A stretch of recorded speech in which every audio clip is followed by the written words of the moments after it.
In the previous videos, we showed you the easy cognates, the moderate cognates, and the high-frequency words. Together, they make up a whopping 90% of the words in everyday Spanish based on our estimates. And we call this the 90-tenths rule. In this video, we'll show you the 90-tenths rule through some real examples. This paragraph is taken from a Spanish article in an airline magazine.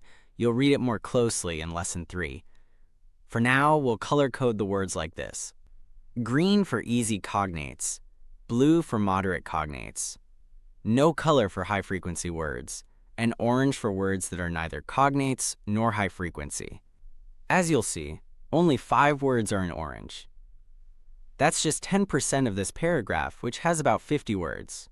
In other words, 90% of the words in this paragraph are either high-frequency words or cognates. The meaning of the easy cognate words in green should be obvious, and you've learned most of the high-frequency words that appeared here.